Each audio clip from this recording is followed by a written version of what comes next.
A7 न्यूजमध्ये आपले स्वागत। पोलीस अधीक्षक हिंगोली जी श्रीधर यांनी जिल्ह्यातील सराईत गुन्हेगार व लपून छपून चालणारे अवैध धंदे बाबत कडक भूमिका घेतली आहे। तसेच गंभीर गुन्ह्यातील आणि चोरी, जबरी चोरी, घरफोडी व दरोडा या गुन्ह्यातील आरोपींना नियमित तपासणे व त्यांचे विरुद्ध कडक प्रतिबंध कारवाई सुरू केली आहे।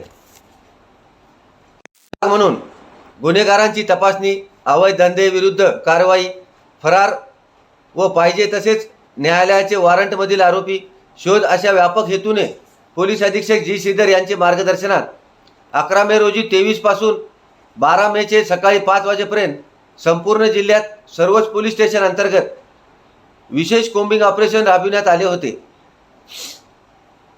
या मोहिमेत अप्पर पोलीस अधीक्षक अर्चना पाटील, उपविभागीय पोलीस अधिकारी मारुती थोरात, उपविभागीय पोलीस अधीक्षक सुरेश दळवे, पोलीस निरीक्षक स्थानीय गुन्हे शाखा विकास पाटील, पोलीस निरीक्षक नरेंद्र पाडळकर, पोलीस निरीक्षक विष्णुकांत गुट्टे, नितीन काशीकर, पोलीस निरीक्षक गणेश राहिरे, पोलीस निरीक्षक मोहन भोसले तांबे, सहपोलीस निरीक्षक अनिल काजमांडे, सहपोलीस निरीक्षक गजानन बारोटे, सहपोलीस निरीक्षक सुनील गोपिनवार, सहपोलीस निरीक्षक राम निर्दोडे, रामोड, रवी हुंडेकर, अरुण नागरे तसेच स्थानीय गुन्हे शाखेचे सहपोलीस निरीक्षक राजेश मलपिल्लू, शिवसाम घेवारे व सर्वच पोलीस स्टेशनमधील दुय्यम पोलीस अधिकारी व मोठ्या प्रमाणात पोलीस अंमलदार हे सहभागी झाले होते।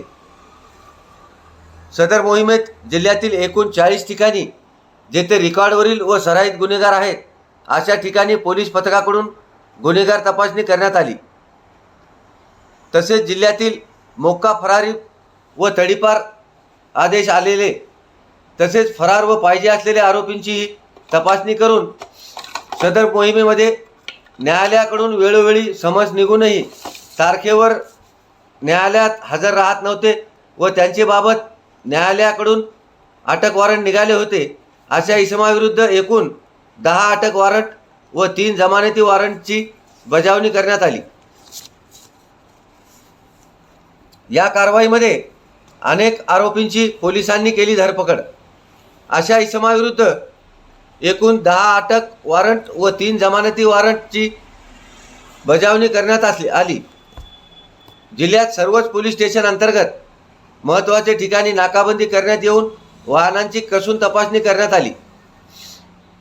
तर अंधाराचा फायदा घेऊन चोरीचे करण्याचे उद्देशाने संशयास्पदरित्या मिळून आलेल्या इसमाविरुद्ध पोलीस स्टेशन हिंगोली शहर, कळमनुरी, वसमत शहर, कुरुंदा, बाळापूर, वसमत ग्रामीण असे मिळून एकूण 11 इसमाविरुद्ध कलम 122 महाराष्ट्र पोलीस कायदा, एकूण 1 इसमाविरुद्ध कलम 142 महाराष्ट्र पोलीस कायदा अन्वये गुन्हा दाखल करण्यात आला असून अवैध धंद्याविरोधात सुद्धा कारवाई करण्यात आली आहे। A7 न्यूजसाठी अनिस अहमद, हिंगोली। ताज़ा घडामोडी पाहण्यासाठी आमच्या चॅनलला सबस्क्राईब करा, लाईक करा, शेअर करा आणि बेल आयकॉनला प्रेस करा।